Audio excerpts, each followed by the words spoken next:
NFL Nation, how you doing, baby? Come on in. Welcome to As the NFL Turns, baby, the fastest growing pregame show on all the social media. I'm one of your hosts. I'm Dolph Jackson, baby. We're in the building. We're getting you ready for your Sunday football, baby. Again, I'm not alone. I'm joined by my brother, and without any further ado, Carlos, introduce yourself to the family. What's up, Man. y'all? It's your boy Carlos Clayton and the homegirl PJ. We are the dynamic duo of Uneducated Sports Talk, presented by the Come On In Sports Network. Y'all, once again, geeked up for another Sunday morning pregame show because we got a lot to talk about for Week 11, you guys. A lot to talk about, man. First of all, how's your weekend, brother? Before we even get started, man, how was your weekend, brother? Hey, weekend is always lovely, man. I finally got it. Okay, I'm lying. I didn't get to relax at all. Hey, when you got hella kids like me, man, and everyone's in something, man, them Saturday mornings be a pain in your ass. Hey, man. Hey, tell me they, about it, man. they do, man. So I was up 3:30 in the morning, man. I ain't getting no sleep till about 3 o'clock in the afternoon. I said, Lord, oh man. But outside of that, man, it's always lovely. It's always lovely. So, they say you make the bed, you got to lay in it. Yeah, Make all them damn kids take care of them. That's what they say, man. And look, there's football going on now, man, as we speak. In Spain, baby, for the first time, you got the Commanders taking on the Dolphins right now. The score with 9:50 to go in the third quarter. Washington up 13-6. Marcus Mariota in this contest.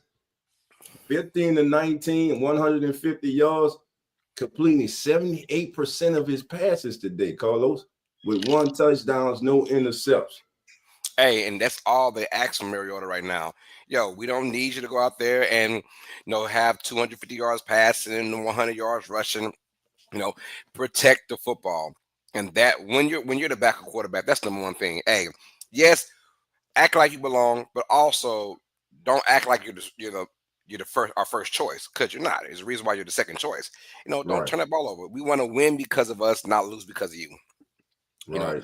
That's the attitude. And if you're a backup quarterback and Mariota gets this over the last couple of years, just don't turn the ball over. Don't try and play hero ball, and then good things will happen. And of course, Miami is Miami.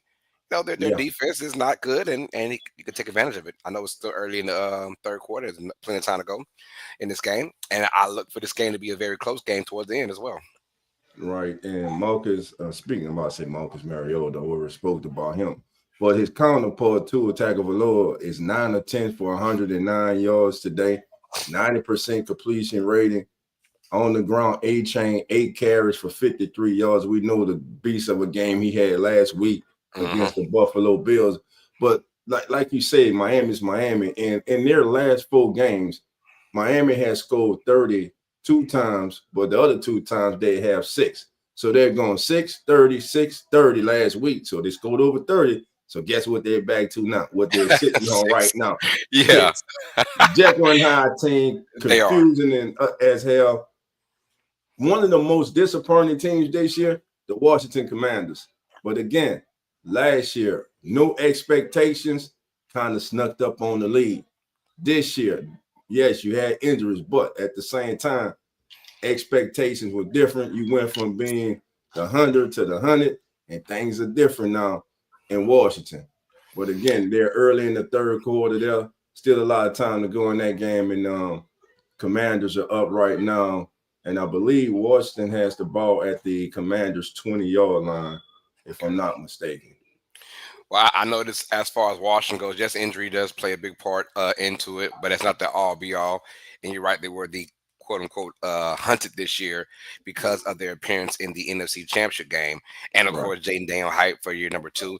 I thought when they got Deebo Samuels, I think they were just reaching for names. I didn't like Deebo in this system at all. He's a great catch and run after the catch kind of wide receiver, but getting him, and of course, it hurts when Terry McLaurin is injured as well, and then a lot of their playmakers are injured. Austin Eckler got injured with game 1, I believe, of the season. or game 2. So it's very unfortunate for the Commanders. But hey, when you have Jaden Daniels and you saw who he played with last year, you were expecting growth from year 2. But some teams have it, and some guys get it, and some guys don't get it after year 2. Maybe year 3 might be different for the Commanders. But right now, pretty much playoffs is out the question. But hey, you never know in the NFC. You could get on a 2-game winning streak, and you could get back in the thick of things. But right now, it's looking like they're not going to go anywhere this particular season. And the Commanders. Right. All right, man. Let's get to it, Carlos. First game up. Afternoon games. NFC South, baby. Carolina Panthers taking on the Atlanta Falcons. Now, as a Saints fan, I'm happy as hell that both of these teams are in the current state they're in. Well, first of all, last week, an unexpected victory by the New Orleans Saints over the Carolina Panthers, which, if you were a Panthers fan, you are highly disappointed. I myself sat here last week and I said, with the significant, and make no mistake about it, it was a significant win for the Carolina Panthers the prior week in Lambeau Field against the Green Bay Packers. And they had the New Orleans Saints coming in with a rookie quarterback with his second start and a 1-win team, a team that, quite frankly, they were better than, except last Sunday, where they did not show up at all. So Carolina is kind of a team that has all season been playing up to their competition. And then there's the Atlanta Falcons. 3-6, very disappointing record right now if you're a Falcon fan, especially after that massive win you had over Buffalo at home on Monday Night Football. So, Carlos, as we look at this game here, man, what's your thoughts about both of these teams? Look, both these teams, first of all, if you look at Atlanta to just outright win this game, do remind yourself that this same Falcons team got skunked last time they played the Panthers 30-0, which is like, what the heck is going on? But so both these teams coming there very disappointing. If you're a Panthers fan, you just got disappointed. If you're a Falcons fan, you've pretty much been disappointed all season long because of the up and down of this particular team. You know, I look for Atlanta being at home to get redemption from their first loss of the season to the Panthers. I think they'll bounce back. Look, they have got to get things going on that passing game. It has not been there all season long. And I'm looking at you, Michael Penix Jr. I'm looking at you, Drake London.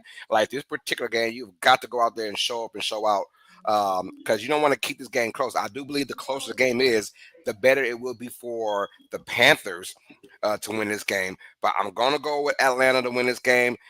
Give me a close game. Give me Atlanta. I'm going to say Atlanta 23, Carolina 20. 23-20, Carolina. Atlanta. You going with Atlanta or Carolina? What's up? You going with Carolina? No, I'm going to Atlanta. You're going to Falcons. You're going to Falcons. All right. Yeah. So Carlos going to everybody in the chat. Give us your pick right now. Who you got in this contest? Are you going with Atlanta or are you going with Carolina? Now, as for your boy Dolph, it comes down to one simple thing in this game. It comes down to B. John Robinson. And here's why, family. Let me get me off here. Here's why.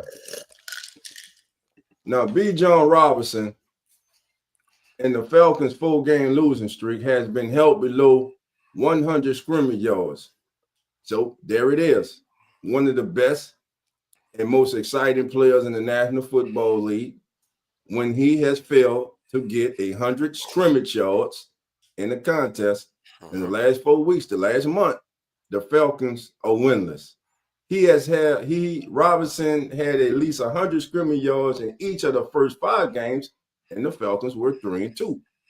So at home today, I believe the Falcons get revenge. I think they bounce back. I think they get Carolina today, and the Falcons improve to 4-6, and Carolina will be 5-6. So I'm taking the Falcons at home. Yes, sir. Yes, sir. Now, here's one of the games of the week. Let's go to this one. This one. Now, why is this not a 3:25 kickoff? I have no the Sunday night game. I have no idea. I don't know why either. But you get that. I mean, we can't. I mean, this schedule is made months ago. So I mean, I can't really fault them for having the Buccaneers and the Bills at this time. But let's get into it, man. Both these teams are looking toward playoffs, most likely. Buccaneers pretty much should win the NFC South with ease, in my opinion, and the Buffalo Bills, they're trying to stay close to those damn Patriots, right? Who just won again this past Thursday over the New York Jets. So that being said, though, Buccaneers injuries are now rearing its ugly head. Is on their offensive side and defensive side. They got a lot of players out. I think Buffalo was pissed off about their loss to the Dolphins, as they should be. I think Buffalo takes out on Tampa Bay. Look, I got a close game. Give me a close game in this matchup. I think the Buccaneers, just because who they are, man, heart. So they might lose 2 in a row, but they're not going to play like they lost 2 in a row, in my opinion. If you have Baker Mayfield as your quarterback, he's going to give you guts, heart, toughness, and you'll always be in most of these games. But I think Buffalo, just being at home and feeling the energy of the crowd, I think Buffalo takes this win.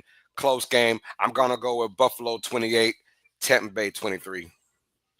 All right. So, looking at this contest, first of all, we got 2 top-tier quarterbacks in the National Football League. You got the reigning MVP, Josh Allen. And then there's Baker Mayfield, who is a tier 1 quarterback in my book in the National Football League. But you're going to Buffalo. They just had that embarrassing loss to the Miami Dolphins. It won't make a difference today. Tampa Bay is going to go in Buffalo. Tampa Bay is going to win this game. Why? Because I don't trust that Bills defense. And they're going against a better team this week than last week in the Dolphins. You got a better quarterback in Baker Mayfield. You got a young stud in Emeka Ibuka at wide receiver. And speaking of this young man, he leads the NFL with 283 receiving yards and 5 touchdowns when he's aligned as the outside receiver in the bunch formation, in the trips formation. And that's 2 more touchdowns than any other wide receiver in the league. This Buffalo team right now, to me, like this whole season, it seems like we get ready to anoint a team as the team to beat in the NFC, the AFC in the league, and then they have this game that just makes you sit back and say, man, what's really going on? I believe there's a lot of parity in the National Football League, and these are 2 of the better teams in the league. Though Buffalo is back home, I believe they will have a problem stopping the Bucs from running the ball, thus opening up play action. And Baker Mayfield, Carlos, if you watch a Bucs game, there's always a certain juncture of a game when he makes this one scramble or escape from the pocket that makes you say, damn, I didn't know Baker was built like that. And I think he's going to make a big play today outside the pocket that's going to lead to a big play that's going to help Tampa Bay prevail over the Buffalo Bills. So I'm going with Tampa in that one. All right. I can't blame it. Hey, before we keep going, Dolph, let's give a shout out to those in the chat right now. Most definitely.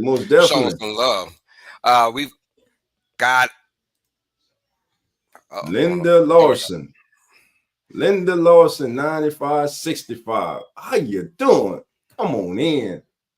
Linda's in the building. Thank you for being here. Who else we got here? Bruce, nobody want to hear from you, bro. What up? I'll tell him. Oh. Oh, my bad. We got Elias Robles showing love. And sorry, for some reason, I don't know if this is just all of YouTube and or whatever it is, but we're not getting everyone's names anymore. We're getting everyone's ats now, which is weird. It's been like that now about 2 weeks now. I don't know what's going on. I am Charlie Kirk showing love, says Go Saints. We got Anne Marie Elizabeth says good morning, Dolph, Carlos, moderators, and everyone. It's the law firm. Good morning, Annie. Annie. Says good morning, Dolph, Carlos, moderators, and everyone. We got Iron Charter Kirk also saying you never know if there's inside betting going on now that we know it happens in every sport. The player have no respect for the game anymore. I would say not everyone, but there is a small bit though that kind of makes it very tough to fathom. But I wouldn't say everyone's doing it. But now you're poking your nose into that, and it could get ugly. You never know how deep it actually goes, and I'm scared for it. Yeah. Ann says I'm going to Atlanta to beat Carolina. Gotcha. And then we also have Jackson in the building. Says hi. What's up, Jackson? Good to see you, man. How you doing, Jackson? Come on in. Come on in. Hit that like button. Hit that subscribe button, man, to all these channels. But we appreciate you for showing love and support. We got Flying Guillotine 22 says UST salute. You on the upswing, my bro. Much love to you, Flying Guillotine. Hit that like button, man. Hit that subscribe button. Definitely. Thank you for being here. Come on in. That's right. Anne Marie also showing love again. Says Atlanta can play really tough. And we got Real Fan Sports in the building for Nonpfiction and Zach from Real Fan Sports. Shout out to those guys. If you haven't, please check out their channel, Real Fan Sports, and hit that subscribe button to it. What's going on, fam? Flying says, I think Panthers need to win more. They probably do. I mean, both these teams need to win. They need to win more, but they both need this win for sure. Atlanta lost 4 straight, though. We got Real Fan said that Keon Coleman being a healthy scratch is odd. Anyone know why? I'm telling you right now, there's some there is a little bit of hoot and hollering about Keon Coleman's performance and his feelings, and he's gone on social media and saying some subliminary things, man. You know how that goes. Sydney Cox is what up? What up? How you? What's up, Sydney? Hold on. What's my thing for Sydney? Hello, Sydney. Hello. Screen, baby. Yeah. Move it. Let's go, y'all. We also have Atlanta Falcons. There he is. Cowboy, what up, bro? Cowboy in the building. Member of the Come On In Sports Network. Cowboy, y'all need this game. Y'all need this game today, brother. Hey, I'm telling you, I've been telling y'all problem, and he's the head coach. That's y'all problem, bro. But y'all can keep him though. That's right. There's 22 Ronins in the building. It says go Ravens, and we'll talk about those Ravens later on in the show.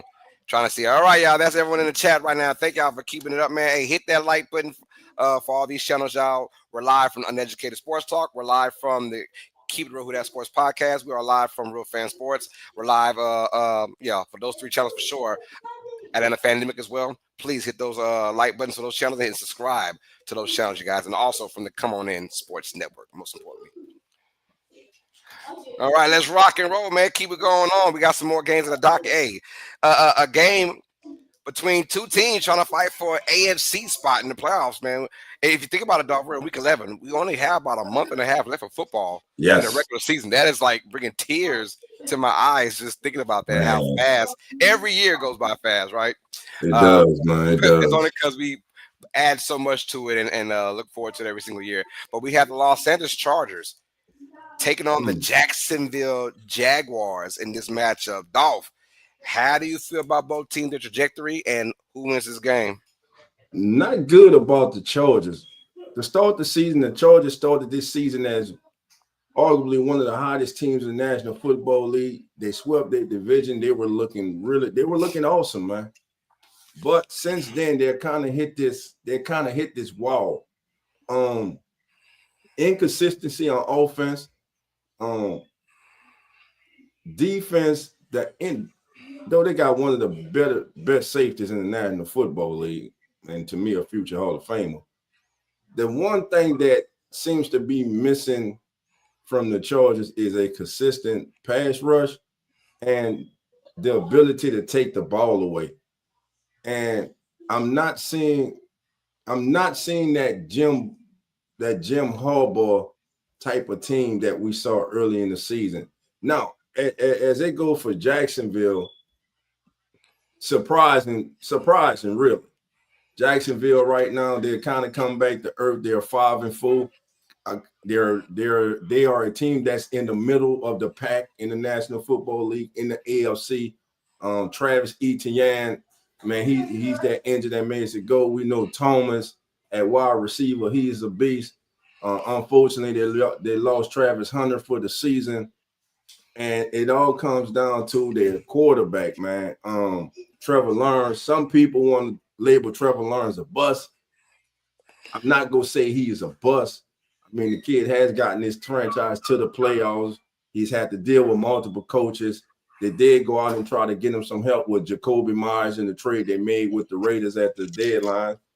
And he played on 23 snaps and caught all 3 of his targets last week for a team high 41 yards in his debut against the Texans in week 10. So look for them to get Jacoby Myers more involved today. I'm going to go, because they're at home, I'm going to go with the Jaguars at home. I think this is going to be a physical game, a tough game. And I think in the end, I think the Jaguars will make more plays. Know who's going to win this game? Special teams is going to win this game. A special team play by the Jaguars. I'm going with the Jaguars. I'm also going to Jaguars as well. And I feel you on this, man, because that Chargers team, we don't know what we're getting on the consistent basis over the last 6, 7 weeks now. This team, the running game, Lovato has finally taken some good strides, but now you're looking at their offensive production from the receiving core, and like, where's Lab McConkey been at? He had that one game between that, a one good game, I think last week, but then before that, it was just like a lot of blood. Where's Keenan Allen at? They got that kid Gatson. I believe he's injured though, the tight end, but he's taken some good stride, but not doing enough on third downs. Penalties hurting this team like crazy. Jacksonville's one of those weird ass teams that's going to be fighting for a 500 spot or maybe a game or two above 500. But in this particular game, I like Jacksonville. And you're right, special teams will play a big part. Cam Little, their kicker, he has been fantastic. He's busting these kicks from 68. He can hit it from 73. This dude has been amazing, man. But, yeah, give me the Jaguars to win this game. Another close one, as I'm seeing throughout all these matches right now. This is going to be a really, really great weekend of football. I promise you that, because it's going to be a lot of tight, contested games, in my opinion. I look for the Jaguars to squeak this one out. Trevor Lawrence has got to have that game, right? And I feel like, I mean, they obviously ride or die with Trevor Lawrence's performance. And them getting Myers is for a reason, because the receiving core, they've got the dropsies. They got the butter popcorn, on their hand. They drop a lot of football. So Myers comes in there and can make an immediate impact for this team. And I think we'll find out today what both these teams are really about, because the loser is going to have a lot more questions to answer about who are we really, when the winner is going to say, you know what? We can make those strides. This is one of your de facto wild card matchups, right? As I'm like, if we win this game, we feel a whole lot better for the rest of the season. If we lose this game, we got a lot of issues to work on, man, and it might be a little too late. So I'm going to go with Jacksonville to win this one, because they're at home, and I feel like this is one of those games where they'll take advantage of, mediocre play from this Chargers offense. Okay, so both of us going with Jacksonville in that one. Now, the next contest, we go to the NFC North, baby, the black and blue division. You got the Bears taking on the Vikings. Where should I start in this game? First of all, let's talk about one of the most dynamic wideouts in the National Football League, who, quite frankly, has just been quiet this season, and a lot of it can go to who's been under center. But Justin Jefferson has averaged just 4.3 yards per reception in every game that J.J. McCarthy has started in this season. There is no chemistry there. And how you do not have chemistry with one of the best, if not best, wide receivers in the National Football League is beyond reason to me. Also, this is a big stretch for J.J. McCarthy and the Minnesota Vikings. I do not believe that as of now, in Viking Nation, you can, I ain't trying to upset you, but a lot of y'all true Vikings fans, and you feel the same way. J.J. McCarthy, bro, he ain't it. He to me, J.J. McCarthy is not the guy. Now, he has, 7 more weeks to prove starting today that he is the guy. But the Vikings may be one of the teams looking for a franchise quarterback in the 2026 NFL draft. What what complete game has J.J. McCarthy really made you sit down and say, hey, he can be the guy? I mean, he's had flashes and moments, but consistency, he hasn't shown that. And when you don't have chemistry with Justin Jefferson, your best receiver, averaging only 52 yards a game when you are the starting quarterback, there's a problem there. Now, let's go on the other side. Caleb Williams. I was not aware of this, Carlos. Caleb has led 4 game-winning drives in the full quarter overtime this season, which is tied for the most in a single season in the history of the Bears franchise. And his 4 winning drives also are tied for the most in the NFL this year with Bo Nix and Baker Mayfield. Again, the Bears taking on the Vikings, we know it's tough. It's a division game. It's going to be a battle. I'm going to go with the team with the better quarterback right now. I'm going to go with the Bears in this one. I believe Dennis Allen's defense would get after J.J. McCarthy. They will confuse him, and I'm going to take the Bears in a close one, though. I'm going to call it final score 23-20, Bears over the Vikings. Yeah, in that, I'm going to go with Minnesota, and here's why. 1, they're at home, but 2, I haven't seen the Bears beat any quality team yet. I'm sorry. Like yes, those game-winning drives against bad teams sound good, man, but they have not beaten a team with some kind of grit yet this year. Vikings have that kind of grit. Now, if the Bears can somehow win this game, hey, I'll give them all the love and all the props they can get. But right now, I really don't trust what I'm seeing from Chicago. 6-3 sounds nice, and you take the wins how you take it. There's no doubt about that for sure. But when I look deep into what Chicago's absolutely doing against these bad teams and against good teams, we'll find out. I think Minnesota is a decent team. The quarterback is the issue. We all know about that, McCarthy. But when he's on, he can be on. You need to be on for about 3 or 4 series in this game to win this game. The Bears defense, very opportunistic. And if McCarthy does not play to the level that coach expects him to play, it could lead to turnovers because Dennis Allen has that defense give a lot of yards, but they also get a lot of turnovers as well. So that being said, give me Minnesota to win this game. Close one as well. It's going to be a close game. I got a feeling. And I like that 23-20 score. So we'll go with that one. I'm going Minnesota, though, with the win.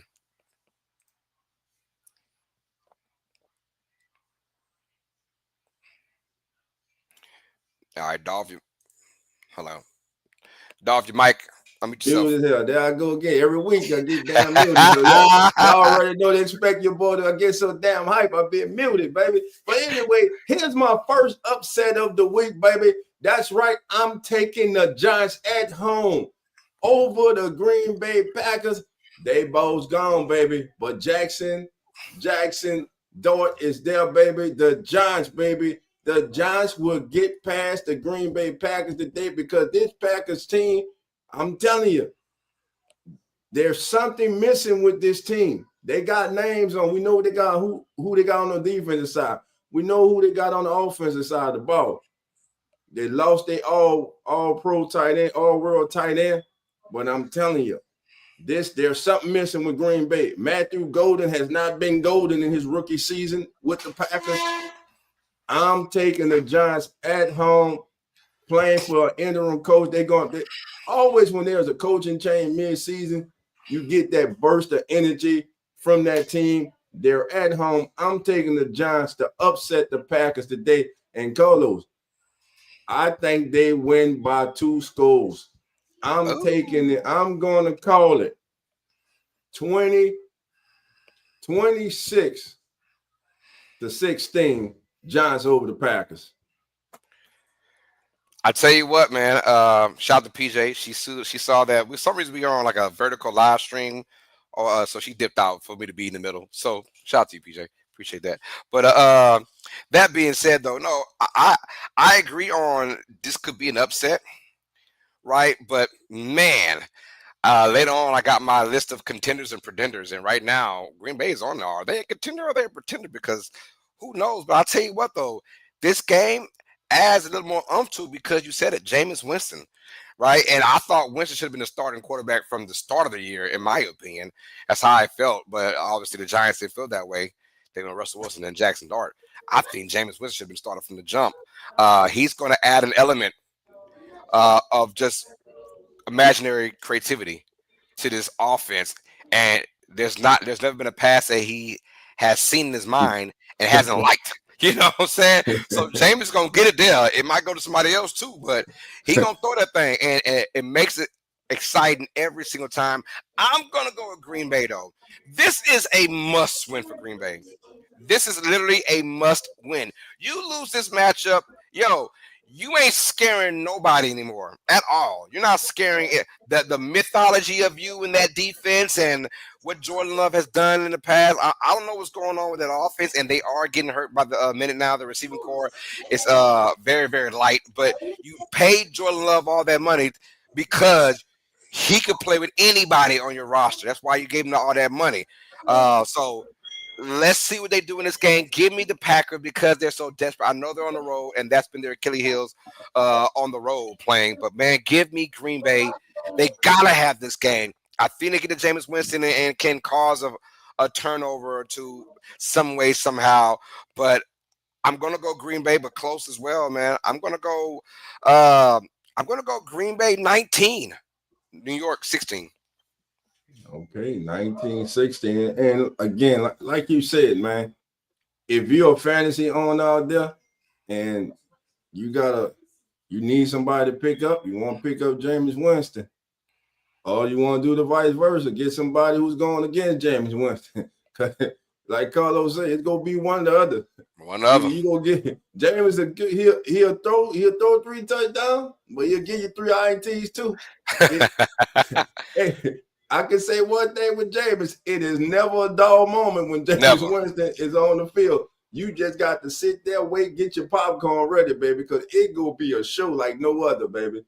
Man, and shout out to James. I forgot James was starting and Jackson Dart was out, man.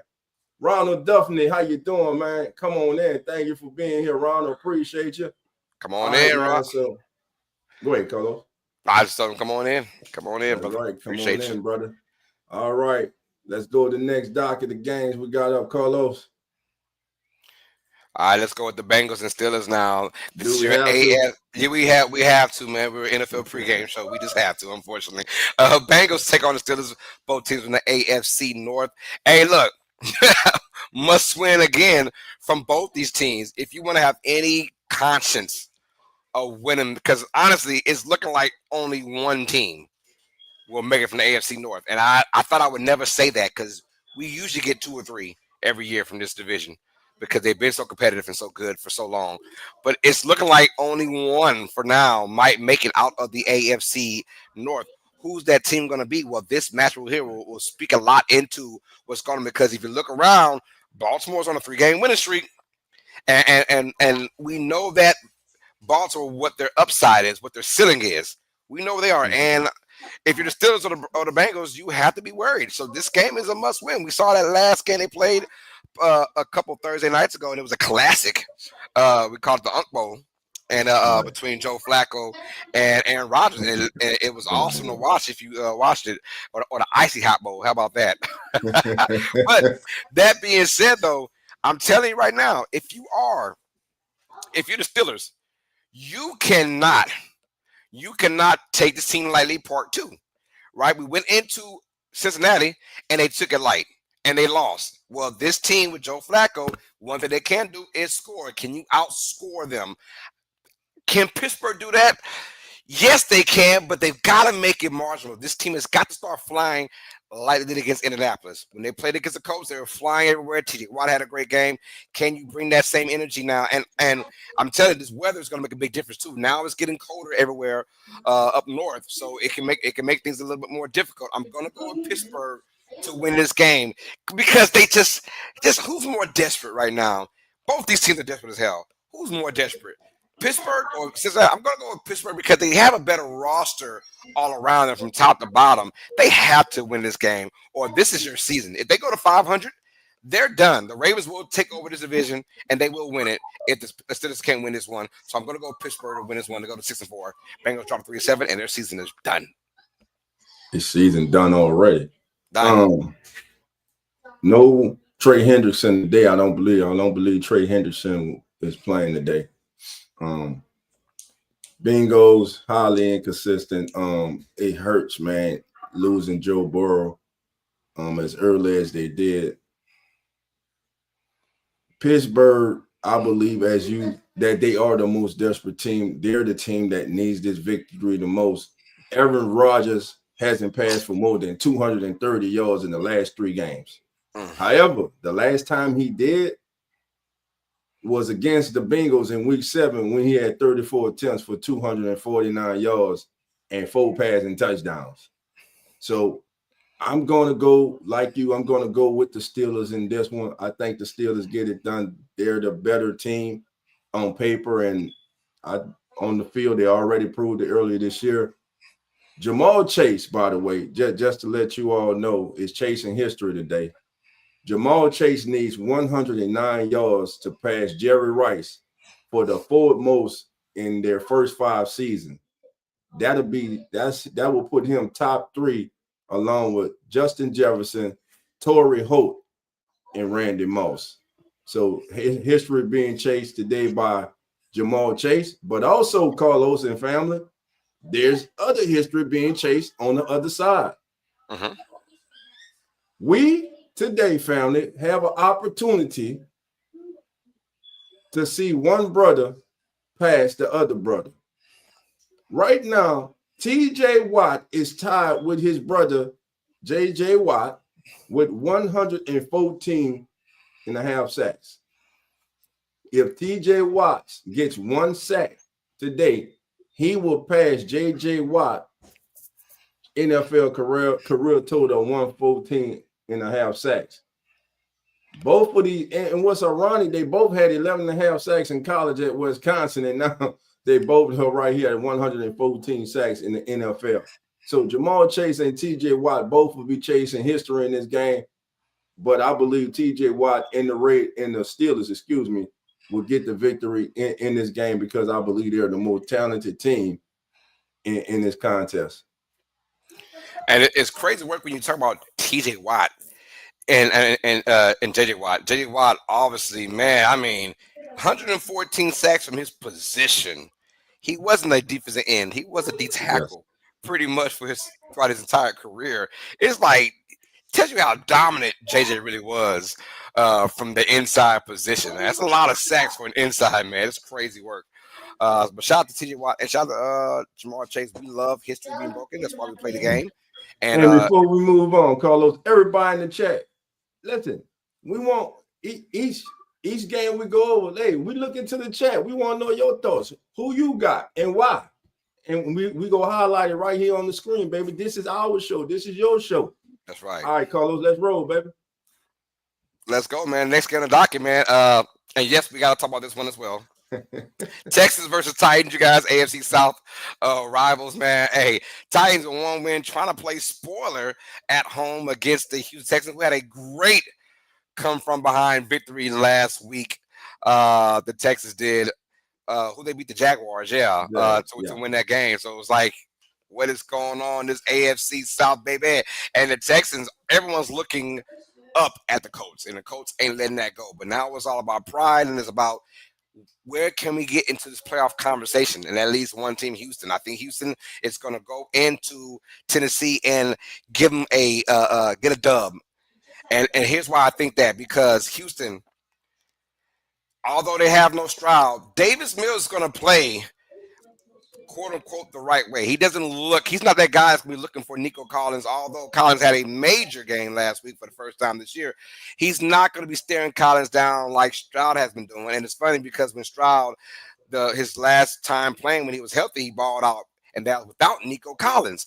So it's almost like, hey, I don't know if Nico's one of those diva receivers. I have no idea what's going on, but they've been targeting him way too much over this the course of the year, and that's why they haven't got anybody else involved. But now Davis Mills, part 2 again, Stroud has been ruled out of this game. I think Mills is going to do just enough to win this match. I like the running game. I like Woody Marks to be a part of the running and passing, and just to get a couple of easy touchdowns in there. Tennessee, I won't call them a joke, but they are very laughable.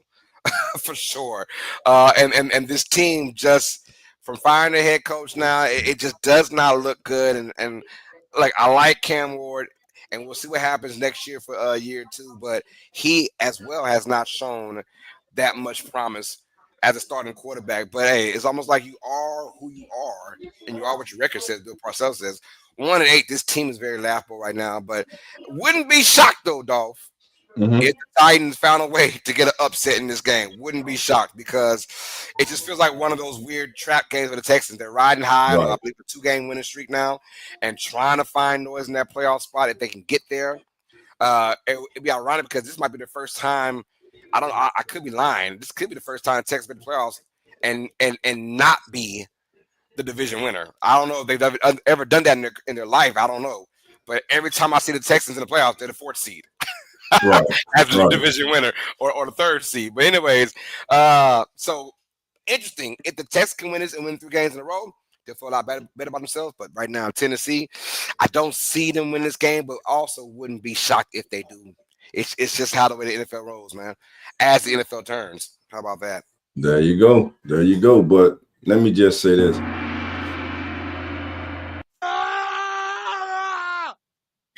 Stop it. Stop it. Stop it. Stop it. Stop it. Stop it. Davis Mills has the worst record by any starting quarterback to make at least 25 starts since he entered the NFL in 2021. That record is 6-19-1 and 26 career starts. You just heard everything Carlos said about the Tennessee Titans. We know that the Texans have the #1 scoring defense and overall defense in the NFL, but they are on the road. And I'm telling you, just wait, like a horror movie you watch over and over and say the same thing. Watch out, but they don't watch out. It's gonna happen again. Davis Mills is gonna throw 2 picks today. The Titans gonna take 1 back for the touchdown. Titans upset the Texans today and get their 2nd win of the season. And everybody in Houston is screaming, please let CJ Stroud come back next week because we have seen enough of Davis Mills, or as Zach likes to call him, the neck. So I'm going. Oh, that's funny. With the Titans, man. I just don't trust Davis Mills. I understand great comeback win last week. That was wonderful. But as a quarterback in the National Football League, by National Football League standards, he is below average in my estimation. Give me the Titans over the Texans today. Cam Ward and Texans get their 2nd win today.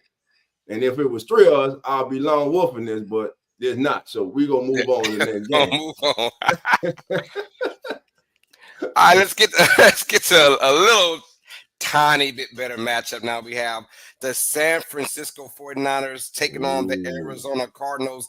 And I got a feeling I'm going with this as my upset of the week. You had yours with the Titans. I'm having mine now with the Cardinals.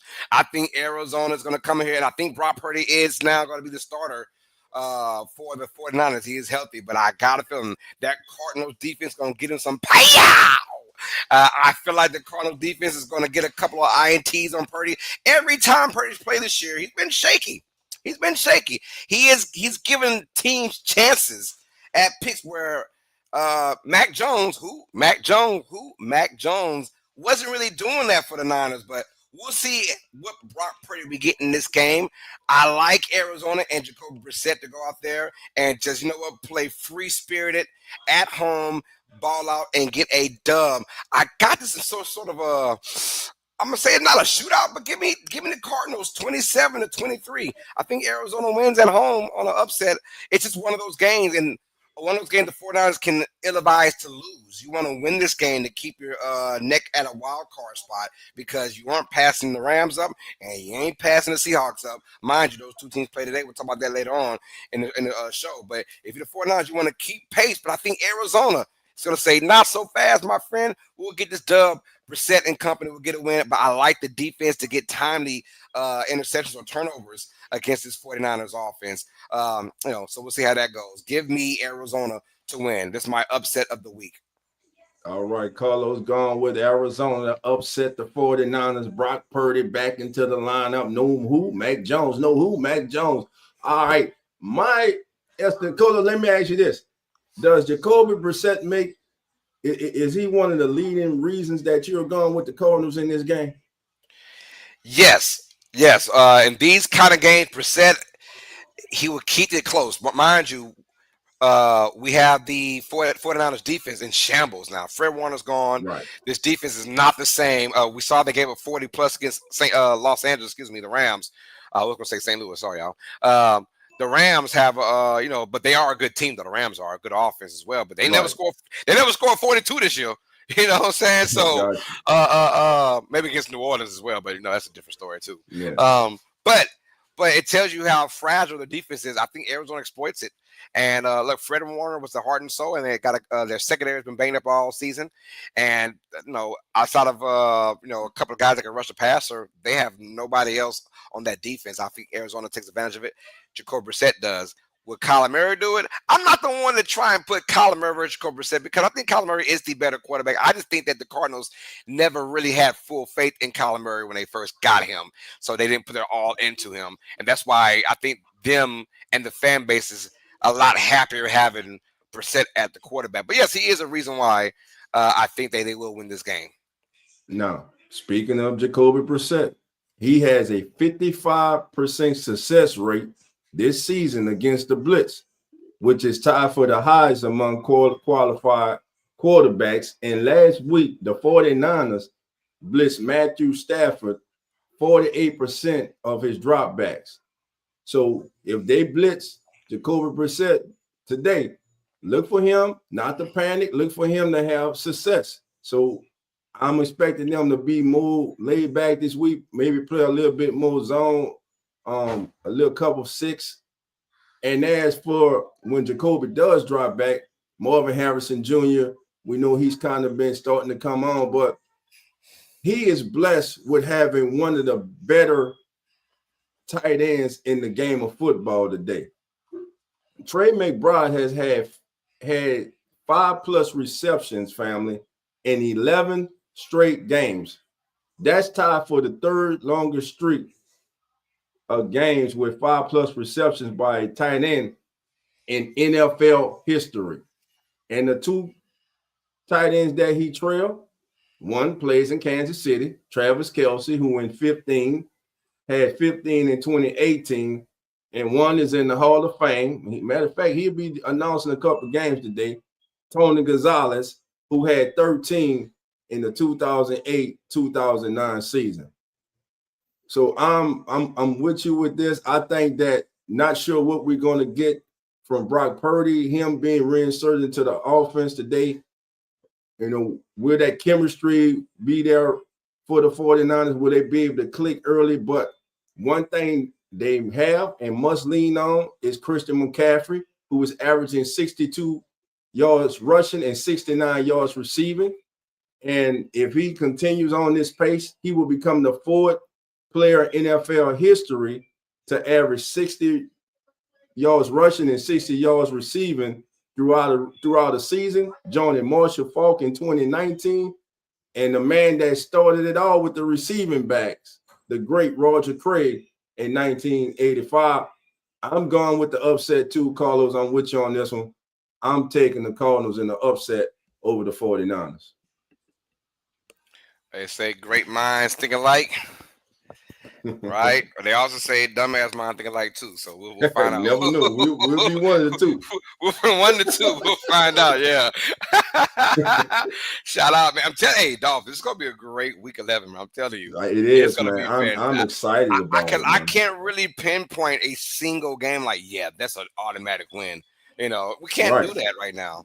I got Eric Wallace in the building showing love, man. He said, no, Carlos, what's good with it? Real fan. Appears he missed a team meeting or something. Hey, Zach will be hopefully back next week. If not, man, Zach is our brother. He's busy right now. He's a very busy man. Yeah, he's holding it down. We holding it down for Zach, man. That's E, right, what's going on? Member of the 12 man up there in Seattle, baby. Y'all got a big one today, baby. Y'all got a big one. Looking good out there, man. We gonna get to it. All right, let's keep it rocking and rolling now, man. We got the Baltimore Ravens taking on the Cleveland Browns. AFC North matchup between look, it's all the dogfight between these two teams. Yes. Ravens obviously the better team, the better roster over the last forever now. But one team that kind of gives them a run for their money, the Cleveland Browns. And the Cleveland Browns are playing at home now. I think the last time they played, it was a blowout, but it was a blowout late in that game. Right. And who doesn't like seeing Cleveland? Derrick Henry. Out of all teams to really shut Derrick Henry down on a night-to-night basis, it's the Cleveland Browns. And because nobody there, because he's also going against another grown-ass man on the other side of the field, and that's going to be Myles Garrett. You know, that's a man's man. And he's always there to shut down Derrick Henry to show him who is the true, man among boys. How about that? Yeah. But anyways, Baltimore's been on a tear the last 3 weeks now, and look, they got Dylan Gabriel in there. He's starting once again. I just don't like Gabriel in this matchup. Cleveland Browns, good luck. I think the Ravens defense is getting more healthier as the weeks go by, and they're winning too, so that's good on their part. Give me Baltimore to win this game. Very close though. Unless Lamar has one of these crazy-ass games. From history tells us that Derrick Henry is not going to have a major game this week. So it's going to be on Lamar Jackson and that receiving core with Zay Flowers and Mark Andrews. Mark Andrews has been kind of getting there the last couple weeks now. I remember they were just hating on Andrews so bad the first, month of the season, and he got injured as well, and now he's back scoring touchdowns and making big plays. Give me the Ravens and win this one. I'm going to go with a 10-score lead. I'm going to go Baltimore 30. Cleveland 20. Yeah, I'm gonna go with the same thing. When Dylan Gabriel going against this Ravens defense this season, Gabriel has averaged just 4.8 yards when under pressure this season, which is the fourth lowest among qualified quarterbacks.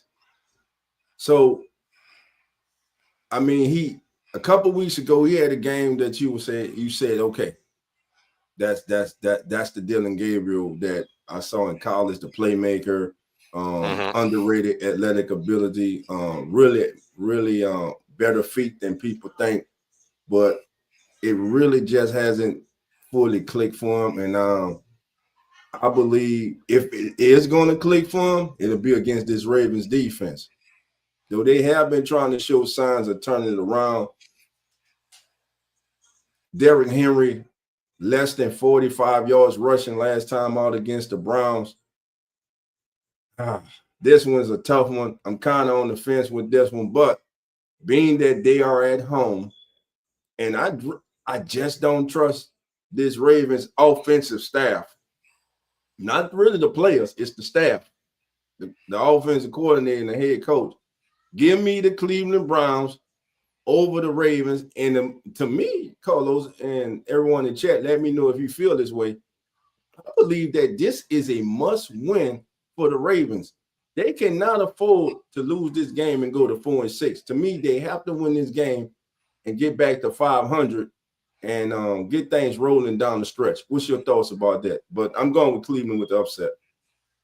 No, I mean, must win, yes, of course, but the whole entire AFC North is in a must-win situation in this week. So they can breathe this woosah right now. One of them going to lose. Obviously, Steelers and the Bengals play each other, so someone's going to lose out of those three teams. Now, my question is, are the Browns ready to handle the Ravens with Dylan Gabriel? Joe Flacco always say, yeah, Gabriel, I don't see any way the Ravens lose this game. They really cannot. They cannot. You've had so much success the last 3 weeks of the season. Why would we mess it up now by losing to the Browns? I understand it's in Cleveland, and Cleveland can bring their defense over there, but if you're Lamar Jackson and company, you got to scoff at the idea like, hold on, we're still us. We're still us. So I'm gonna go with the Ravens to win this one, and I think they'll win by 10. I think it won't be that close either. Although I say 10, but it won't feel like it's a close game. So give me Baltimore. Gotcha. All right, Carlos. Before we go any further, let's get some inactive players who are ruled out for the 13 games this Sunday. First of all, let's go with the I did was a big one. We fought with that Bucks game, the Bucks and Bills.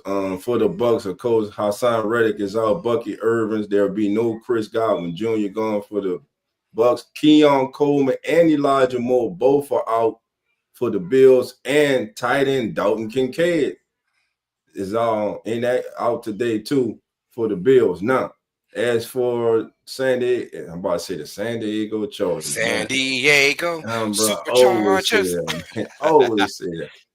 Tight end Will Disley, he's said to be out today. For the Bears, nobody significant. For the Vikings today, nobody. Excuse me, outside linebacker Jonathan Greenard, he's a no-go today. For the Packers, look for Brandon McManus. We already know he is out. Nate Hobbs also will be out.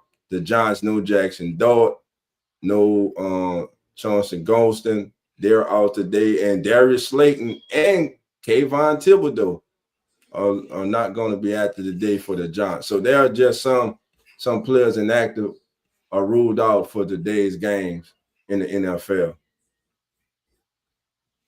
All right. Let's keep it going, family. Thank you, Dolph. Look what's next. Man. All right. We got a really good matchup right here. Kansas City Chiefs taking on the Denver Broncos. AFC West showdown here. And this is the game I am looking most forward to because of the storylines. We've seen the Broncos are 8-2. Their record says that. Their play kind of says that, but they'll be taking on their foe from the AFC West now, the defending AFC champions for the last 4 or 5 years, the defending AFC West champions like the last 7, 8 years, something like that. And now you're looking at, okay, this is our measuring stick right here if you're the Denver Broncos. This is our measuring stick. And honestly, on the other side, the Chiefs got to be saying the same thing. This is our measuring stick. We're 5-4. We mess around and lose this. We're at 5-5. You can't play around after 10 weeks at being that 500 ball. So we got a lot going on. I'm excited for this matchup right now. I'm going to say if the Chiefs have a fourth quarter lead, they're not losing this matchup. They're not losing this. That magic that Denver has in that fourth quarter is some scary stuff. But the one team I don't see beating themselves when being up is the Kansas City Chiefs. I'm going to go with the Chiefs to win this one. I feel like they're going to get things together. Look, sloppy game, slow it down. I like this kind of matchup for the Chiefs to be able to run that football, slow it down. There will be no chunk plays. The Broncos don't give up chunk plays. So you got to go ahead and nickel and dime these guys. And Pat Mahomes over the last 3 or 4 years, he's been very, very good at nickel and diamond guys. So give me the Chiefs.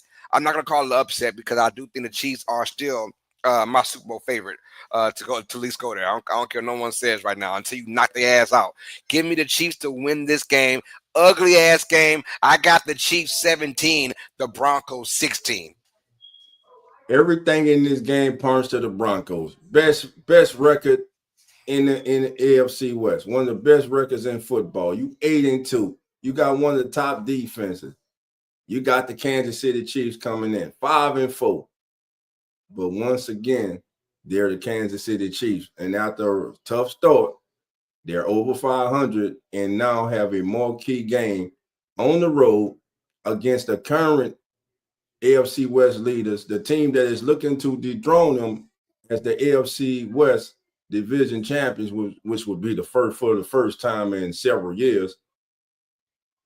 But I don't trust the Broncos here in this scenario. Why? I just believe that the Chiefs have gotten healthier with the return of Rice, more healthy on offense, more playmakers on the field. Now you can allow Kelsey to work underneath. You got that downfield presence once again. You got that big body receiver. You got a running game that is sufficient.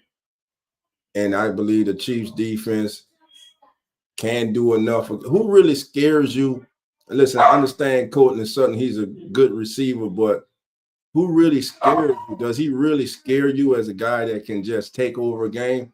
I don't believe so. They got the great Sean Payton on the sideline, but you got Andy Reid on the other. Give me the Chiefs in a statement win over the Broncos at home. I'm going with the Chiefs, and this is one game that I would definitely be keeping an eye on today, and can't wait to see. If you look, Dolph, if you look at the numbers from Bo Nix, the first 3 quarters of every game, he is a below average quarterback, like way below. We're talking like bottom 5 kind of quarterback play. It's just that fourth quarter, they take some of that Michael Jordan secret stuff, man, and they just go berserk in the fourth quarter. But I'm liking what I'm seeing from both these teams, honestly. Right. I think both teams will make the playoffs. Obviously, the Broncos are 8-2; they should make it, obviously, but they're doing enough to win these games, and I'm not mad at how they're winning these games because the win is a win. I'm just mad at how they're losing the first 3 quarters of these games. Bo Nix, I don't know, like, can he do that against the Chiefs? I don't think so. That's why I agree with you and going with Kansas City to win this game. And then I believe I heard this morning on a report that Patrick Surtain may not be playing today. So that would be a significant loss for the Broncos if he's unable to go today. But yeah. So Carlos and myself, family, we're going with the Chiefs in this one. Who you got? Let us know in the chat so we can highlight it right now. You got the Chiefs or you got the Broncos. And while you're doing that, we got another one, man. This is going to be a good day of football, man. You got the Detroit Lions and the Philadelphia Eagles. Man, Carlos, man, how you see this one, my brother? Whoo, hey, this one, look, last time the Lions were in this kind of predicament, when I mean on the road, prime time, they played Baltimore. And I ain't gonna lie, I thought Baltimore was gonna shellac them, right? And I was like, I had all my fake ass money on the Ravens to win this one. I'd have lost the house, everything. I lost the girlfriend, I lost the kids too, probably, because I was putting everything for Baltimore, and the Lions came out there and shellacked them. I always favor the really good grass team at home against the really good dome turf team. I always kind of do that. But I'm still not going to do that. I'm still going to do that, excuse me. I think the Eagles, as much as they've gotten flack over the last, I don't know, couple weeks now, you got A.J. Brown crying like a little punk. And they're still winning. This team is still finding ways to win. They had the ugly win against the Packers this past Monday night. Still, I think the Eagles, I won't call them a team of destiny because I still have the Rams winning the NFC, going to the Super Bowl currently. But the Eagles, for some reason, they're that type of team. It just doesn't matter who we are looking at. We're going to find a way to win, period. And I like this Eagles defense in this game to uplift their offense, and they will score just enough points to beat the Lions. Once again, I'm going with the really good grass team over the really good turf team on the road. So I'm going to go with the Eagles in an ugly matchup. Give me the Eagles 21. I'm going with the Lions 13. 21-13. Give me Eagles. Fly, Eagles fly. Yes, TJ would be so proud of me right now. All right. Jalen Hurts has passed for at least 215 yards 4 times this season, but has failed to do so in the last 2 games. He is averaging 23 passing attempts since week 7. Early in the season, weeks 1 through 6, he was averaging 28 a game. The Lions defense has allowed 215 passing yards only 3 times this season, which is tied for the 7 fewest in 2025.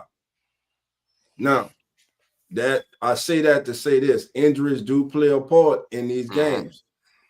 So today, the Lions will be without cornerback Terrion Arnold. He is out with a concussion. That's a big loss for them. Also, Sam Laporta has been ruled out with a back, and safety Kirby Joseph also is out for the Lions. So that secondary takes a hit. The game is in Philly. It's not on turf. But again, you got two of the better quarterbacks, not better, two of the best quarterbacks in the National Football League playing in this game. I know a lot of people want to overlook Jared Goff, but Jared Goff has a 74% completion percentage this year, which if he continues on that track would be the third best in a single season in NFL history, only trailing the great Drew Brees, who did it in 18 and 19. But his counterpart, Jalen Hurts, has passed. Jalen Hurts leads all qualified quarterbacks this season with a 16-1 passing to touchdown ratio this year. That's the best mark by any quarterback ever in the season after that quarterback won the Super Bowl. At home, 72-6-3. To me, this is a game for home field advantage in the NFC playoffs. It's a big game. Philly's at home. But give me the Lions because they're so explosive on offense. And even with Sam Laporta out, you got you got St. Brown, you got Williams, you got Gibbs, man. I just love Jahmyr Gibbs. I think he's a difference maker. I think he's one of the most disruptive running backs in the National Football League. He's the kind of back that makes defensive coordinators stay up all night trying to figure out how they can slow him down. And then after you worried about him so much, here comes Montgomery. Give me the Lions today in the battle for NFC supremacy. I'm taking the Lions today over the Eagles, and I think it's going to be a whale of a game, family. And a whale of a game to me is not a 44-41 game. That's not a whale of a game to me. A whale of a game today is going to be 24-21. No, matter, I'm going to change that. 28-25. Lions get past the Eagles on the road. Hey, I know. Hey, I like that prediction. That's a good game. Yeah, all we want, honestly, is good games out of this. That's all we want.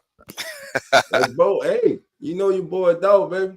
Hey, ever since you chose the Panthers over the Packers, man, I can't disagree with nothing you say now, man. I can't. I'm like, yo, I can't disagree with it, man. That was a hot take, and it worked, man. Yeah, man. Now they do say a broke clock strikes, right, twice. Yeah, a day. So, a broken clock twice a day. I got one of my. Let's see if I give you another one, baby. I got one. There we go. Yo, hold on. Before we get to our game of the week, you guys, let's go ahead and cash in. Let's cash in, baby. Yeah, can we do that, dog? Yes, sir. Can we cash in with Carl, man? Let's get it, y'all.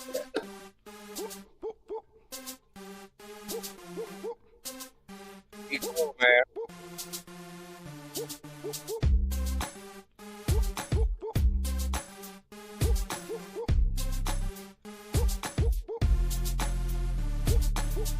Hey, contenders or pretenders? That's what week 11 is all about, you guys. So I got some bets right here. Let's win some money right quick, man. Can we do that? This is our contenders or pretenders program. And we will start off with the Houston Texans. Yo, contenders or pretenders, man? Well, Woody Marks, running back, over under 61.5 rush over the Titans. You would think, yeah, I'm going no on this one, you guys. Woody Marks and the Titans, and the Texans got to throw the football. I think Davis Mill's going to have a big day as far as his arm goes. Will it win? I'm not quite sure, but Woody Marks go with the under 61.5 rush yards against Tennessee. That front four of the Titans still pretty damn good with big boy Simmons down there. Jordan Love, that's right, the Packers. Pretenders or contenders? I have no idea still, right? And I know they're like 6 and whatever. No, it don't matter. They have to step in this game. We'll find out. Jordan Love, over under 221.5 passing yards for the Giants. I'm going to go over in this one. I think Jordan Love is going to find some guys down there. No Tucker Craft, no other receiver, but I think he's going to find a way to win this game for the Packers, but also put up big numbers on it. I'm going Jordan Love over 221.5 passing yards for the New York Giants. Let's keep it rocking on now. Rome Odunze for the Chicago Bears. That's right, y'all. Hey, contenders or pretenders? I don't know about the Bears yet. They have a tough matchup now against the Vikings on the road.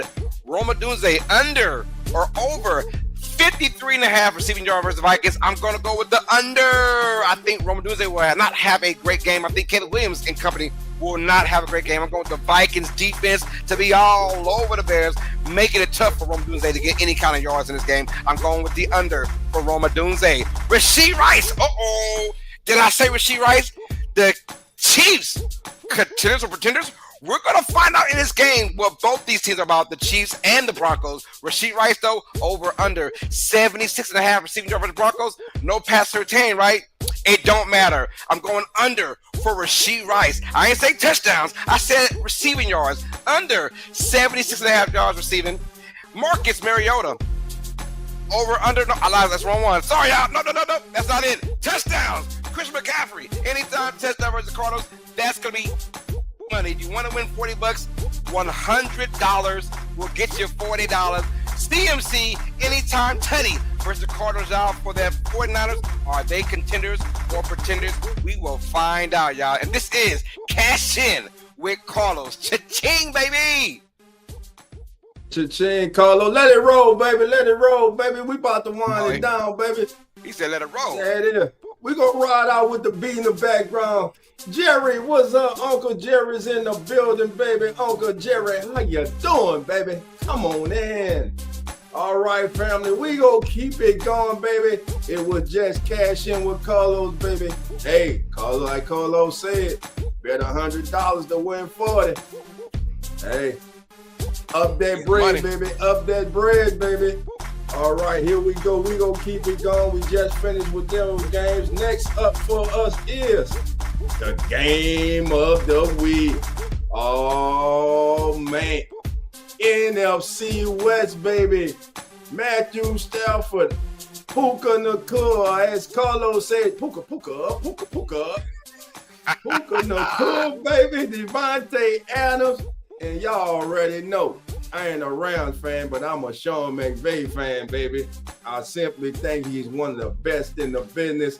They take on Sam Darnold and the Seattle Seahawks and emerging superstar Jackson Enigma Smith. And that running game for the Seattle Seahawks, but most importantly, that defense. Who you got in this one, Dolph? Man, it's a tough one, man. It's a tough one, baby, but it's a divisional game. It's in LA.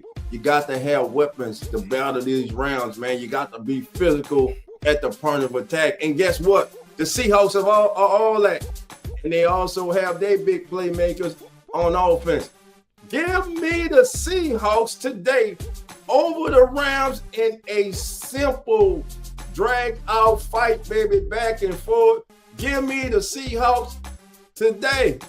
Sam Darnold, baby, will make the play to win the game. He will throw a walk-off touchdown today, baby. So who's he going to throw it to? Will it be Jackson?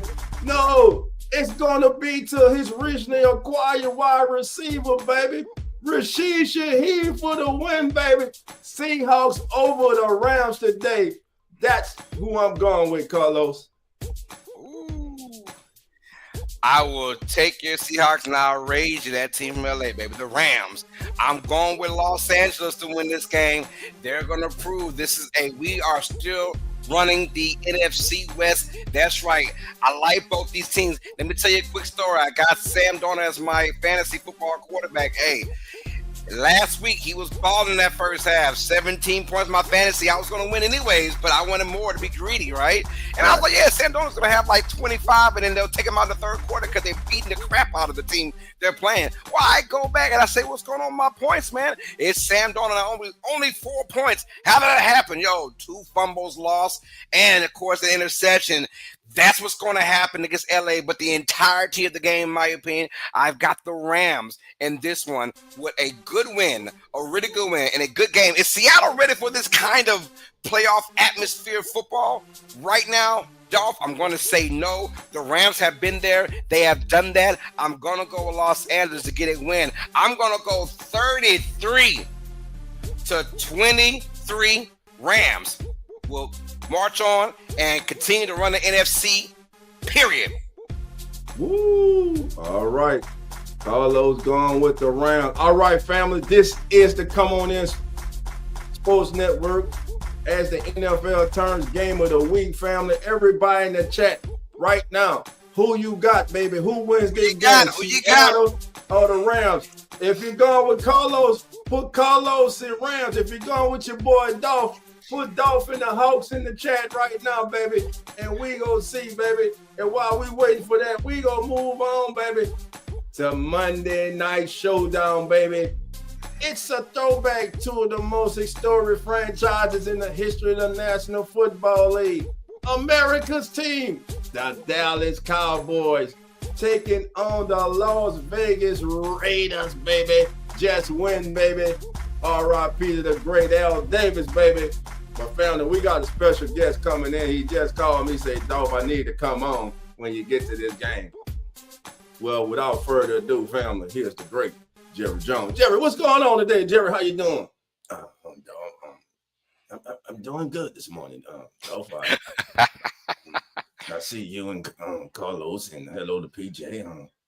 See that troublemaker coach is not in here today. Because me and Steven, we were looking for his ass. Because he had a few charged things to say that we really didn't take kindly to. Dolph. But I'm not gonna hold you up there, Dolph. I know you're talking about us playing Monday night, and we want to invite everybody down.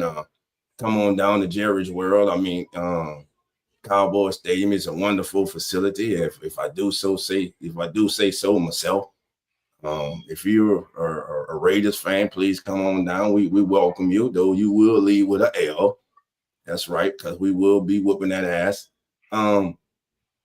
So Jerry, let me ask you this, Jerry. There's a lot of noise going on about Jerry. What's going on with the defense, Jerry? Well, hell, Dolph. I can't answer that and be the owner, can I?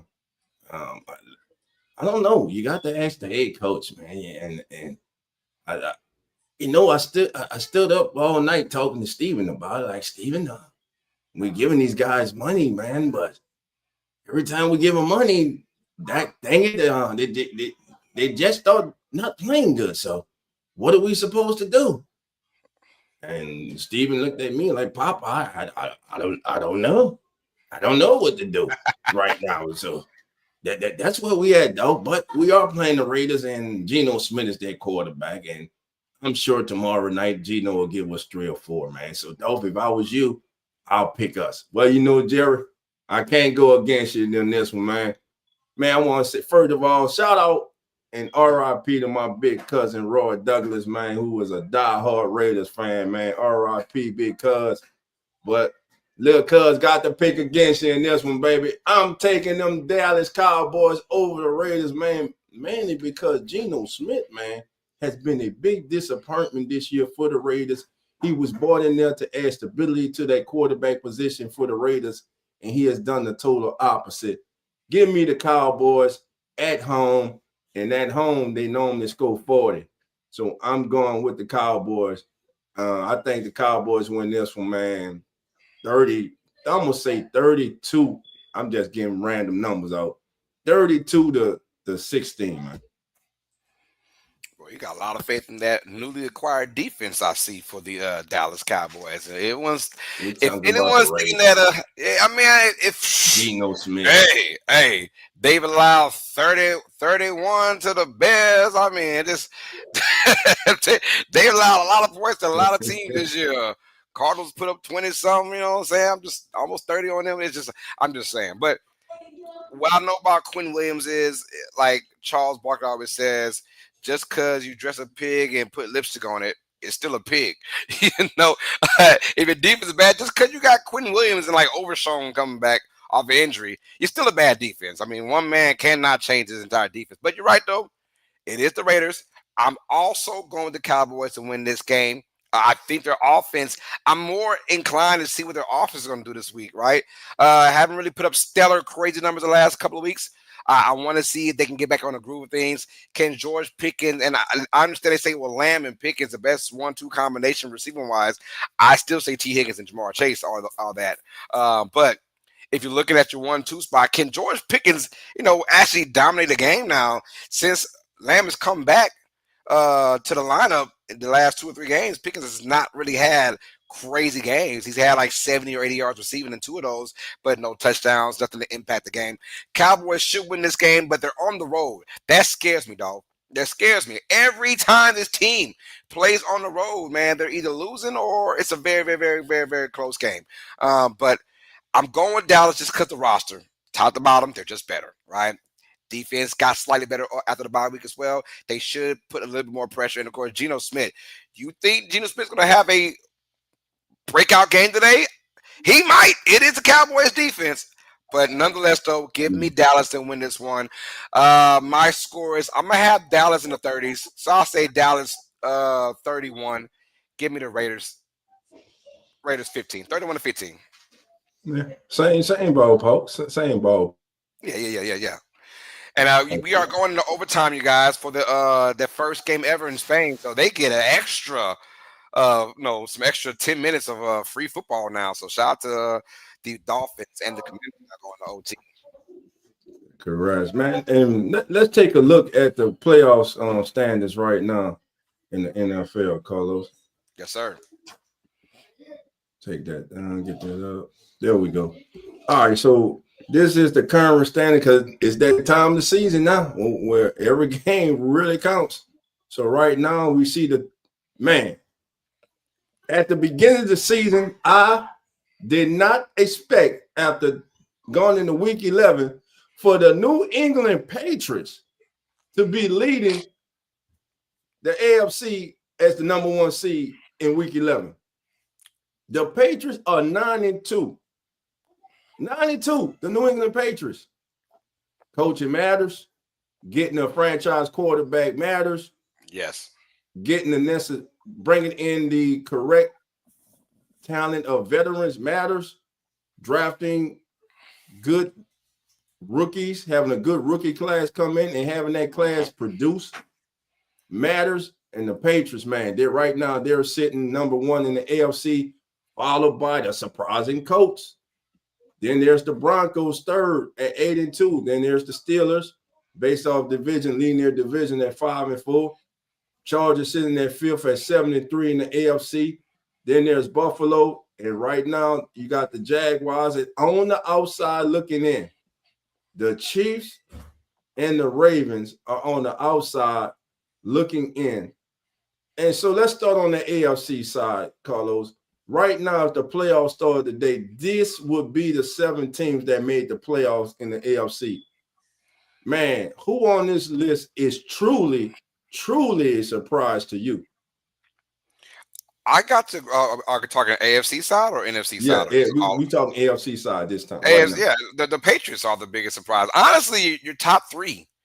You know, if you want to go Patriots, Colts, and the Broncos, we're back in 2012. It feels like, so it's almost like, you got Tom Brady, Peyton Manning, and the Broncos always, that nice little squads they used to have back in those days. And obviously Steelers at 4, but that doesn't really surprise me right now. Well, I guess you could say that with the Ravens sliding, because right now there is no Baltimore Ravens on the AFC side of things. So, but the Patriots, wonderful job by Mike Vrabel. We know. And this team, they're not just beating just like, bad teams. Oh, they're beating good teams too. They beat down the Buffalo Bills their first meeting. I mean, so this team is really playing well, and they're scared because there isn't anyone that's a household name on their team besides Stephon Diggs. And he's having an okay season for himself, but they're playing the right way. And Drake May is that guy. He's on year 2, I believe now. And to play this well with a lot of no-name guys, which means those no-name guys will be back next year as well. And, of course, them getting Trevion Henderson. I was wondering when they'll actually start running that young kid from Ohio State, because I thought he was going to be the glue guy, early for them. And I'm glad he's getting the shine on, because he's got world-class running back speed when he gets in the open field. This Patriots team, like you said, Mike Vrabel's done a great job. Look, I was highly pissed off at New England for getting rid of Jared Mayo, but they have made me into a believer now about Mike Vrabel, who should have got fired from Tennessee. Let's be real about that. Titans are just on some dumb stuff, and they are still on some dumb stuff in Tennessee, by the way. But Vrabel balling out as a head coach, man. He just they're clicking on all cylinders. Drake May, he's that kid now. He could be that next best thing, and they are giving him the keys to the franchise from year 1 to year 2. You can clearly see it, man, and he has just been marvelous all season long. And I'm loving what I'm seeing from New England. Can they keep it up? Look, we'll find out in the playoffs. They will make the playoffs. They will be it. Whether they win the division, I'm not quite sure. Still have about 6 games to go in the season, but they are on track to do some really good things, not just for this year, but in their future as well. So very excited to see New England on the AFC side. So Broncos 8-2. We all kind of thought the Broncos might have a good year this year. I didn't see 8-2 though coming. I didn't see that. I'm gonna keep it real. I saw playoffs. I saw a wild card. I didn't see win the division by almost 2.5 games after week 10. So those two teams really stand out. And the Colts. I mean, look, we didn't know about obviously the quarterback situation with Richardson or Daniel Jones, but obviously Daniel Jones, him and his agent are very smart people because they say, you know what, we're going to go ahead and we're going to have Daniel Jones start because Richardson is iffy. And sure enough, it tells you when they go for these young guys over these veteran guys. I'm glad someone said it took an injury to get there, but can you imagine if AR never got hurt or didn't play as bad? He'll be starting right now, and you'll never know again. But they took the chance on Daniel Jones, and he and Taylor are balling out, and this coach team is for real. Gotcha. Again, all 3 teams, man. I mean, the Colts, the Broncos, and certainly the Patriots, man. All 3 of them are most definitely, man, a surprise to me. The biggest surprise has to be the Patriots because I thought, listen, Mike Vrabel is a very good head coach. I believe that he had a major rebuilding job on his hand when he took over the New England Patriots. And this man has gone in there. He has made the right decisions on the people that he has brought in as far as the veterans, trades people, getting rid of people, trading certain people away who didn't fit his vision that he had for the team. But most importantly, man, and this cannot be underestimated or understated, this is a quarterback-driven league. If you have a quarterback, it makes a world of a difference for your team. And the Patriots have one of the best young quarterbacks in the league, and Drake May. Drake May is in the MVP conversation. Yeah. He is squarely in the MVP conversation. That's how good this kid has been playing. The whole team has confidence in this young man. They believe him. They follow him. They want to win for him. And that defense for the Patriots, man, listen, they got one of the best young corners in the National Football League. I say it often. Y'all hear me. My regulars, if I was starting the team and I had to get a young cornerback, Christian Gonzalez would be my first choice, man. That's how good that young man is to me. He is elite in today's NFL. He is elite in my book. So again, looking at the AFC side, those 3 teams, and just right now, if it was to start the day, you would have the Ravens and the Chiefs out. Man, that would be a weird scenario and weird feeling that a lot of us are not used to seeing.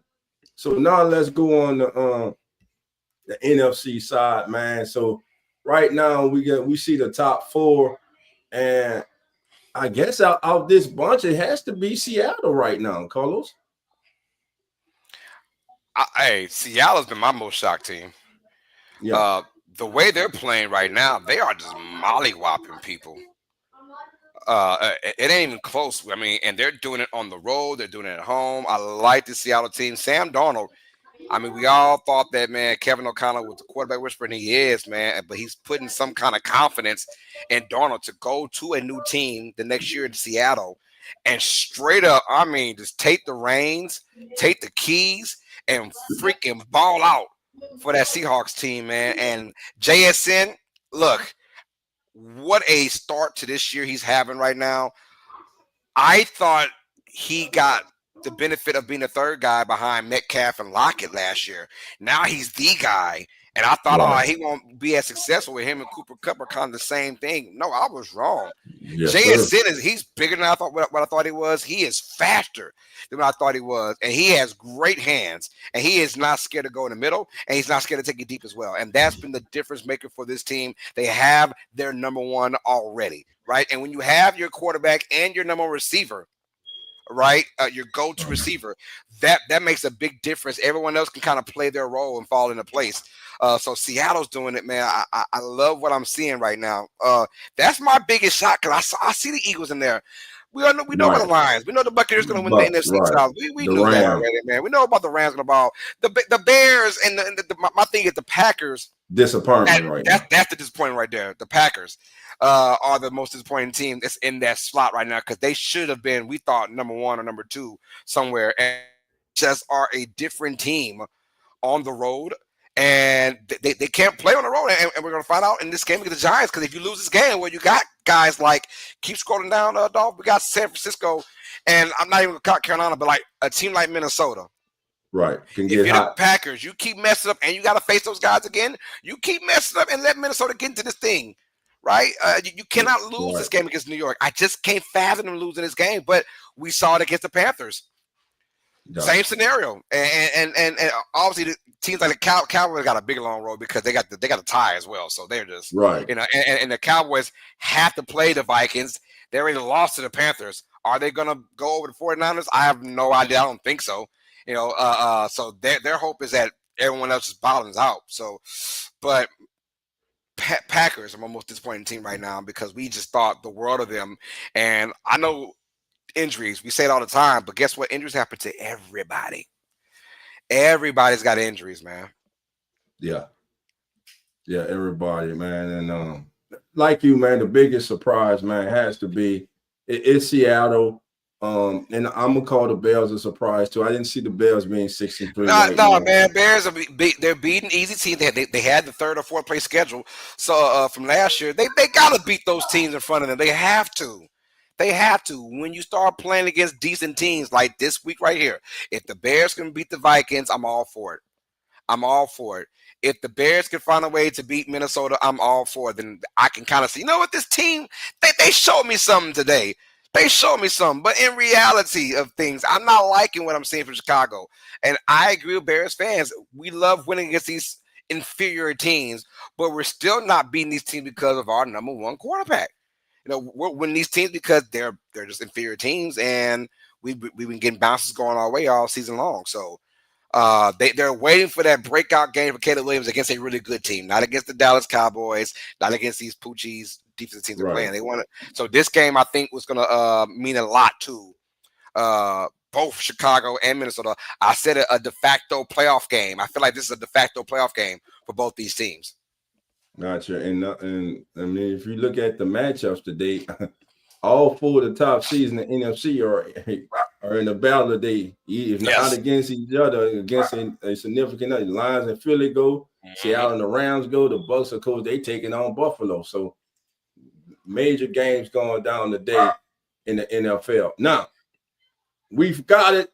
Our brother, he wasn't able to make it here, but he sent in, baby, his 4-and-out with our brother Lawrence, man. Carlos, let's get Lawrence a little background music, baby. As we get 4-and-out going with Lawrence, soon we get this background music going. We're going to give Lawrence a little flair, baby. We'll get a little flair to Lawrence. Let me see what I want to do, man. I guess what you want to do? What you want to do for Lawrence, baby? I was looking. I was trying to see what's up there, man. But I don't even know. I don't want to press it because I don't know what you got up here besides mine. Just press it. It don't matter. Let's give him some. I'm going to go ahead. Go. With Lawrence, here we go. Hello, everyone, and welcome to 4 and Out, this week's version. We got a lot of topics to cover. First things first is How about them New England Patriots? They won on Thursday night again, beat the Jets. Drake May continues to have his push towards an MVP in year 2. For anybody who watches us back in our August preview shows, the Patriots were a team that I continued to bring up as an underdog, and not as good as they are right now, but I thought for sure a playoff team. That mostly has to do with Mike Vrabel, what he did in Tennessee, the culture he builds. Everyone said, "Oh, how did the Bills let the Chiefs get Xavier Worthy?" And how did everyone let the Patriots get Mike Vrabel? He's going to have them right back to where they were. They're going to be a perennial contender. And as much as it pains me to say as a Bills fan, New England seems to be all the way back.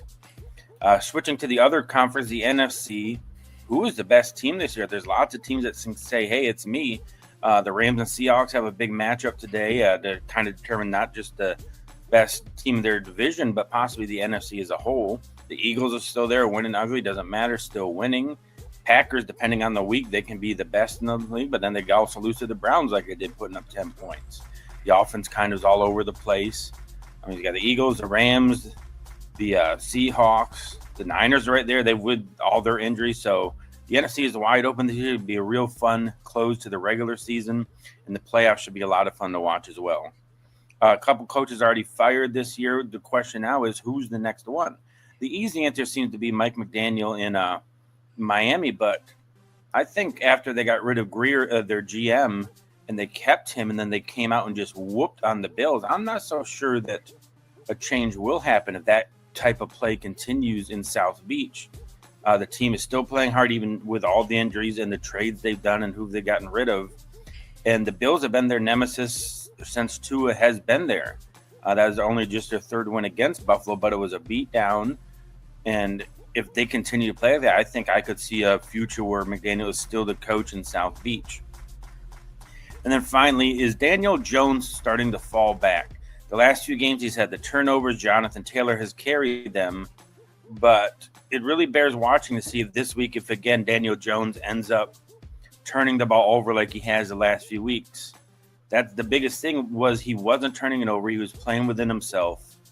But if these turnovers continue to bunch up, that's a big problem for the Colts trying to fight with New England and Denver for the number 1 seed in the AFC. That comes with that bye and home field advantage for the Colts. That's big. They want to be in that dome for Daniel Jones so he doesn't have to face any elements, which should help limit the turnover. Sports, have a great Sunday. All right, family. Yeah. All right. What's that? What we doing? Turn it off. Damn, Carlo, what you did? I didn't do nothing. I didn't do nothing. Oh, hold on. Okay, I got you. There we go. We back. Boom. There we go. Take it off. There we go. We don't need it. Let's take it off, damn it. Take it off. All right, that was Forward and Out with Lawrence, Mr. Lawrence Foster, man. Host of Come On In Bills, SNS Bills Talk. Thank you, Lawrence, for that, my brother. And listen, family, y'all know, listen, what time it is now, baby. It's time for one of the most energetic and best segues on all sports media, baby. It's time for Straight Baller. I want to know who's your straight baller of the day.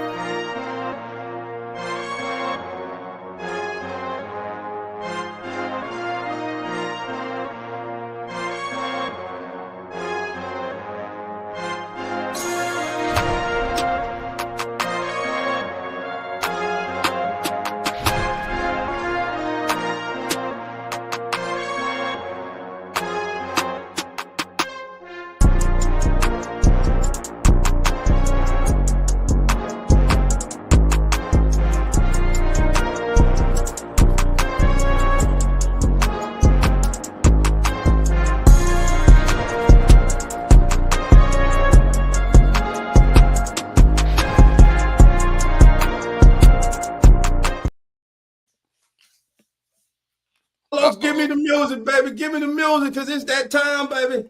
It's that time. All right, baby. And turn it on up, Carlos. You got to turn it up, baby. Turn it up. All right, NFL Nation. It's the time that you've been waiting for. Who's gonna be Dolph straight baller of the day? So as I look around the National Football League, baby, week 11, I'm sitting there and I'm looking. And I'm like, who's got matchups? Who's got the right matchup? Now, I could easily go to whoever's playing against the Cowboys or whoever's playing against the Ravens defense. But I said, oh, no, I'm not going to do that. I'm going to go all the way to the East Coast, baby, to the city of brotherly love. And who's going to pick the day as his straight baller of the day? You heard me speak about him earlier, baby. To me, he is unstoppable. He is one of the most energetic and most electrifying players in the National Football League, baby. My straight baller for the day is none other than the Detroit Lions own Jameer Gibbs, baby. Jameer Gibbs will go off today against the Eagles, and it ain't a damn thing they can do about it, baby, because he's that damn good. I was doing just like you, Dolph. I'm searching around the world, too. Guess what? I'm going with the same position in another marquee NFC matchup. Rams taking on the freaking Seahawks, and I'm going to go with Kyren Williams. That's right. I think he's going to have a breakout game this year, and I don't mean breakout as like he just got good. He's been doing his thing, but I'm talking about a major game. I'm going with Kyren Williams, over 120 yards rushing. Give me 2 tutties for the Rams defense. Yes, you all thought Devontae Adams and Puka. No, it's going to be the running game that's going to help out Matt Stafford and company as the Rams get a big win. I'm going with Kyren Williams as my straight balling player of the week, ladies and gentlemen. Just let it roll, Carlos. Just let it roll, baby. Let's check the chat before we get out of here, baby. Who they got in the chat? Let's see. Let me see. Let us know who you got in the chat, man. Who is your straight baller player of the week? Let us know, baby. Let us know in the chat before we get up out of here, man. But listen, let the music play because shout out to the 8U Phony Spartans, baby. That's right, baby. We are in that bowl, baby. One more game, baby. One more week, baby. One win away, baby, for bringing it all the way home, baby. We were underdogs, baby. We were afterthoughts. We were overlooked, baby. They were laughing at us, baby. We were laughing stock, but they ain't laughing no more. Because yesterday, baby, we took down a local Pop Warner juggernaut. Dynasty, baby. They were 10-0. Just had beat the team the previous week 32-0. But guess what? We were able to hold them to 6, and they shouldn't have got that. Wow. It was 8-6, baby. We only needed 1 score and a 2-point conversions, man. Shout out to my brothers, my coaching staff, the brothers that I'm honored to take the field with. Shout out to Coach Mario, Coach Darryl, Coach Terrence, Coach Tyler, Coach Cat. Man, my brothers, great job, but we ain't finished because we got to complete the job next week, baby. And here's a little post-game celebration of us.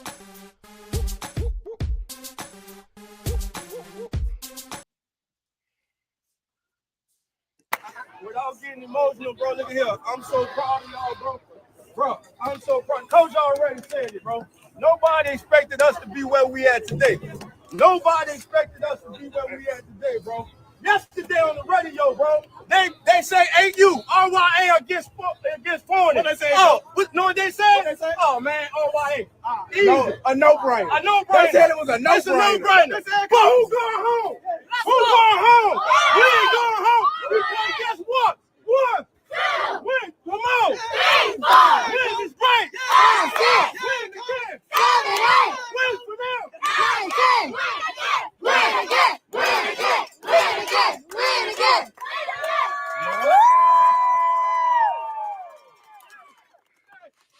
Where we at?